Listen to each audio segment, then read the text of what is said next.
Yang saya hormati Ibu Wakil Ketua DPRD Kabupaten Purwakarta dari Praksi Gerinda, Ibu Hajah Sri Puji Utami beserta rombongan. Yang saya hormati para tokoh masyarakat yang sama hadir di sini. Yang saya hormati Bapak Ketua Bamusdes beserta anggota penyadira Pak. Nyadira ya Pak. Bapak ya. Pertama saya ucapkan wilujeng sumping ke Ibu sareng rombongan di Kampung Tirtaraya RT Hiji 0 Hiji Desa Bungursari dalam rangka kegiatan reses. Semoga kegiatan ini membawa manfaat dan berkah untuk kita semua. Pertama, perkenalkan saya Haji Nur Ella. Alhamdulillah sejak 18 Oktober lalu saya dipercaya masyarakat Bungursari menjadi kepala desa di Bungursari. Saya minta doa kepada semua agar saya bisa istiqomah dalam menjalankan pekerjaan dan mengemban amanah ini.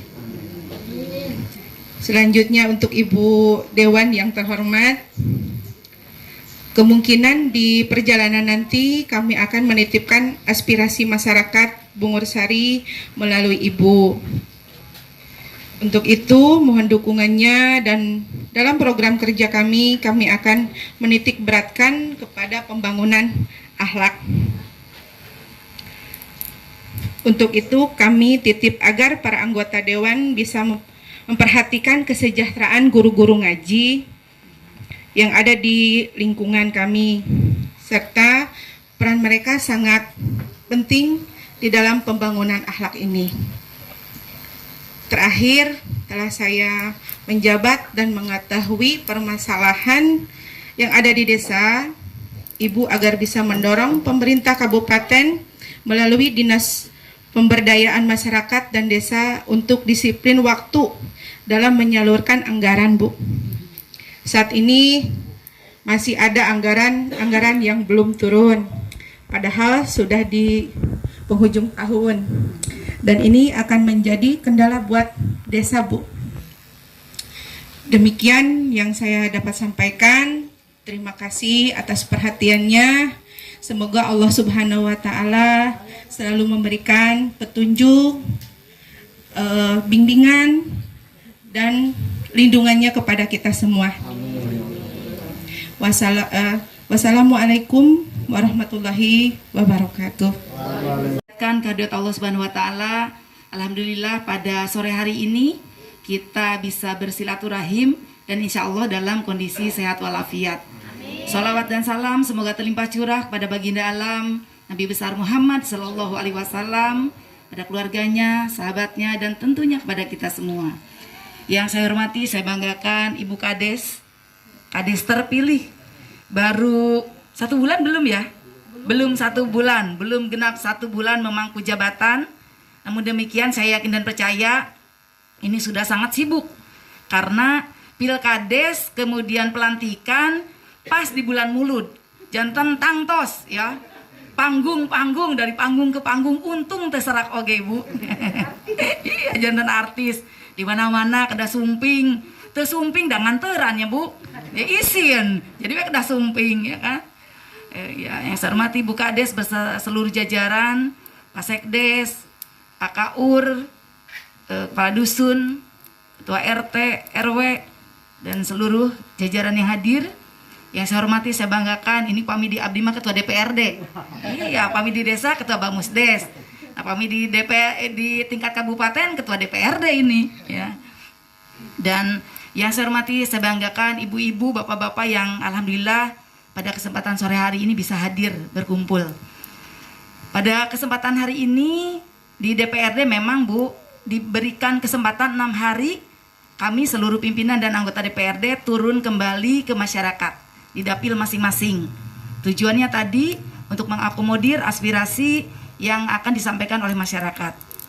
Dan seluruh nanti aspirasi yang disampaikan itu akan saya laporkan dan kami laporkan seluruh pimpinan dan anggota DPRD dalam rapat paripurna. Kemudian seluruh masukan, saran, kritik dari masyarakat tentu nanti akan dibahas dalam rapat-rapat kerja dengan pemerintah daerah, ya. Nah, kemudian tadi Ibu baru terpilih, tentu nanti apakah nanti perangkat desa ada revisi, ada reshuffle ya seperti itu. Namun demikian saya kira seluruh kepala desa terpilih tadi wajib mengimplementasikan, merealisasikan, mengakomodir aspirasi masyarakat sesuai dengan visi misi, janji politik. Tentu Ibu kemarin dalam kampanye menyampaikan janji-janji politik kepada masyarakat. Sehingga hari ini alhamdulillah bisa terpilih. Nah, kemudian saya kira seluruh janji politik sebetulnya bisa direalisasikan ya atas dukungan seluruh masyarakat. Kemudian kerjasama dengan pihak-pihak terkait, salah satunya tentu dengan DPRD. Bapak Ibu yang saya hormati, anggaran hari ini yang masuk ke desa saya kira lumayan cukup banyak ya. Bisa dari PADES. Tentu desa Bungur Sari mungkin punya potensi dan itu menghasilkan uang, itu menjadi modal untuk bagaimana membangun desa Bungur Sari. Kemudian ada dari APBD kabupaten ya. Kemudian ada juga dari Banprop, bantuan provinsi. Terlebih lagi dari pusat. Ya, hari ini uang dari setiap pemerintahan di level pemerintahan masuk ke desa. Dan itu semua tentu agar seluruh masyarakat desa bisa terpenuhi kebutuhannya, baik infrastruktur ataupun yang lainnya. Nah, kemudian saat ini kami di DPRD juga sedang melakukan pembahasan kebijakan umum anggaran. Jadi KUA PPAS hari ini sedang kami bahas setiap malam karena Kang Aib juga termasuk tim ahli fraksi Gerindra. Jadi beliau selalu mendampingi rapat-rapat kerja di DPRD. Tadi malam juga sampai jam berapa? Jam setengah 12 malam ya. Kita baru selesai dengan Pak Sekda, dengan tadi malam dengan TAPD dan Bapenda, Badan Pendapatan Daerah. Kami sedang membahas bagaimana pemerintah daerah harusnya mendapatkan uang yang banyak. Karena sesungguhnya potensinya ada ya. Dari pajak, dari retribusi, itu sedang kami gali potensinya untuk apa? Agar Kabupaten Purwakarta punya uang. Karena kalau sudah punya uang, masyarakat nyungkeun itu nyungkeun iya ge aya artosna tiasa ngabangun. Tapi kalau pemerintah daerah nyari uangnya saja susah, sulit, banyak kendala, ya gimana kalau kita gimana kita mau membangun ya. Nah, kemudian nanti malam juga insya Allah setengah 8 malam juga dilaksanakan kembali rapat. Kalau tadi malam kita berbicara pendapatan, mungkin wengi kita bicara belanja. Sudah masuk belanja dan sudah diundang 2 dinas kinungi teh. Dinas Bina Marga, PU Bina Marga dan Dinas Cipta Karya. Nah, penginten dalam sesi nanti sharing ya tentu saya juga ingin mendapatkan masukan-masukan. Barangkali di Bungur Sari masih ada jalan yang anggarannya merupakan kewenangan APBD. Karena tentu ya Ibu dan seluruh perangkat desa sesungguhnya mungkin sudah paham nanti jalan mana yang bisa ditangani oleh desa, ya kan? Kalau jalan-jalan lingkungan kan tidak bisa diajukan ke APBD kabupaten karena itu domainnya desa. Sudah ada dalam alokasi dana desa atau dana desa.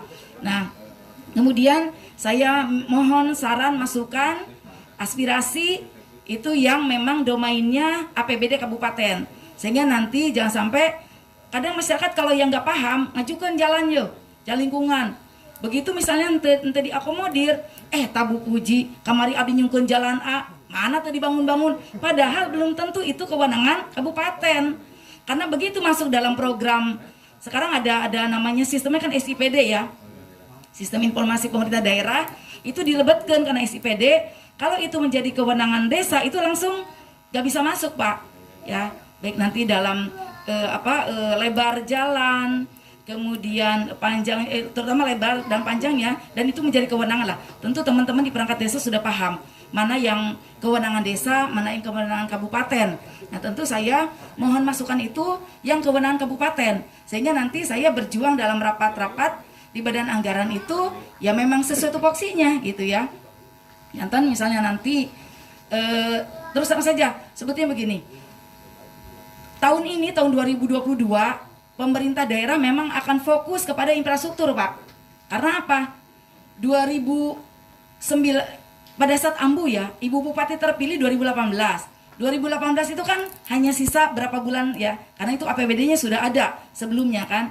Begitu 2019 baru membangun. 2020 ada Covid. 2021 Covid lagi. Sehingga memang anggaran yang asalnya untuk infrastruktur refocusing. Itu hampir 50%, Pak. Seluruh anggaran hampir 50% itu direfocusing, dialihkan kepada apa? Penanganan Covid. Ya, penanganan Covid baik dari segi kesehatan, kemudian dari sisi sosial, dari sisi ekonomi. Hari ini pun 2022 memang fokus masih kepada penanganan ekonomi pasca Covid. Karena pemerintah hari ini juga pemerintah pusat belum mencabut masa pandemi. Hari ini makanya kita masih pakai masker karena pemerintah pusat belum mencabut masa pandemi. Di Purwakarta, ya di Purwakarta, terus awias Bu, salah sama. Da abdi oge terus eungap Bu. Terus alim nganggo masker. Cuma saya kan harus mencontohkan. Nah, sami teh sareng Bapak Ketua Bamus teh. Abdi ge salah sama, aduh. Saya selalu berharap atuh buru kecabut da aya nu. Hari ini kan sebetulnya sudah landai ya. Karena kalau kita lihat sebetulnya bor ya, ketersediaan tempat tidur di rumah sakit hari ini sudah banyak Pak. Kalau kemarin kan berebut ya, masuk rumah sakit susah gitu ya. Karena memang penuh. Hari ini sebetulnya sudah landai. Artinya Covid sebetulnya sudah turun ya. Nah, cuma saya nggak ngerti kenapa pemerintah hari ini belum mencabut masa pandemi, atau mungkin memang vaksinasi yang memang belum sampai di target yang pemerintah laksanakan ya. Karena memang kalaupun kita misalnya mau ke luar kota, terutama naik pesawat kan harus ada PCR. Ya, kudu dicolok. Abdi mau kumaha anggota dewan, meus-meus ka Jakarta di swab. Meus-meus ka Surabaya naik pesawat di PCR. PCR itu selain di hidung juga di mulut, di itunya di korek ya gitu ya. Jangan aduh, kemarin waktu sibuk masih keluar kota itu hampir seminggu 2 kali atau seminggu sekali itu PCR. Nah, alhamdulillah kalau sekarang memang di DPRD juga mengurangi kunjungan-kunjungan keluar kota, terutama nu tebih, jantan banyaknya kita memang melalui mobil ya, melalui darat, jadi memang paling cuma swab. Nah, kemudian Ibu Bapak DPRD Kabupaten pemerintah daerah Kabupaten Purwakarta kanggo anggaran 2022 itu diperkirakan kita akan punya uang 2,6 triliun. Agengnya Bu, aya nu gaduh 2,6 triliun, bukades sigana mah gaduh dah. Ya, bukades teh gaduh, sami abdi teh gaduh. Ya. Uang kita di 2022 itu akan ada 2,6 triliun. Baik dari pajak daerah, retribusi daerah, dari dana bagi hasil dari provinsi, dari pusat, DAU DAK gitu ya, akan ada 2,6 triliun. Nah, sebagian besar memang untuk belanja pegawai, sebagiannya lagi tadi. Hari ini fokus pemerintah daerah dan kami mendorong hari ini masih fokus kepada infrastruktur. Karena tadi Bupati terpilih hari ini kalau dilihat dari implementasi atau pencapaian dari visi misi cacan kacapai Bu. Karena tadi infrastruktur di tahun 2020 dan 2021 terefocusing untuk COVID-19. Sehingga memang ini targetnya belum tercapai. Jadi mohon dimaklumi kalau masih banyak jalan-jalan yang kewenangan kabupaten belum bisa dibangun, belum selesai dibangun karena tadi. Tetapi mudah-mudahan ya tahun 2022 ini kami mendorong, kemarin kita sudah protes kepada pemerintah daerah, terutama ke Pak Sekda selaku ketua TAPD di anggaran pemerintah daerah diketuai oleh Pak Sekda. Kami protes kepada Pak Sekda. Pak Sekda, ini uang hari ini pendapatan kita naikkan 10%. Tadi omongi kita berdebat Bu. Pemda hoyongna naik 5%. Kita bilang nggak mau. Potensinya di sini. Mangga, Wilujeng Sumping Kang, mangga, silakan bergabung. Potensinya di sini gitu ya. Sehingga memang tadi malam kita sepakat bahwa kenaikan pendapatan asli daerah di angka 10%. Walaupun Pak Sekda barijeng, aduh tiasa mah Bu, tiasa. Ya harus bisa saya bilang gitu ya, karena hari ini juga potensi untuk itu saya kira masih terbuka. kapungkur Bu di rumah makan Bu Hajieti ya. Dulu itu pajak itu masuk paling belasan juta per bulan. Hari ini sudah ratusan juta. Artinya kan peluang terbuka ya. Belum lagi kita tadi malam juga coba wajib pajak kan kira-kira arah ragem. Sok buka Bu Hajieti, kemudian SASD, kemudian rumah makan Ciganea, Bu Mimin, Bu itu. Jadi kita minta dibuka tadi malam. Sok setahun sabaraha kenging nak. Itu sehingga memang tadi kenapa kita mendorong pendapatan karena tadi agar kita bisa belanja. Kalau udah ada uang mah beli belanja naon ge kan aya artos nak. Tapi kalau hoyong belanja naon tapi teu gaduh artos kumaha gitu. Nah, kemudian tadi malam juga kita sepakati tadi betul masih banyak anggaran yang menjadi kewajiban pemerintah daerah belum turun ke desa. Saya kira DBHP sepertinya pemerintah daerah juga masih nunggak ya. Kalau tidak salah 2 tahun lagi ya. 2 tahun masih nunggak. Tetapi tadi malam kita sudah sepakat minggu depan, minggu kedua bulan November ini itu akan turun DBHP. Total yang akan pemerintah daerah keluarkan itu 25 miliar untuk seluruh desa ya. Itu akan keluar 25 miliar sehingga tadi malam Pak Norman juga menyampaikan bahwa mohon dimaklum kalau kegiatan-kegiatan yang lain kita tunda dulu. Kita dahulukan ke desa. Kasihan kepala desa. Saya sampaikan juga begitu. Karena terus terang saja ya, pasca Pilkades saya juga keliling ke kepala-kepala desa terpilih. Saya belanja masalah agar punya bahan untuk bagaimana menyampaikan dalam rapat.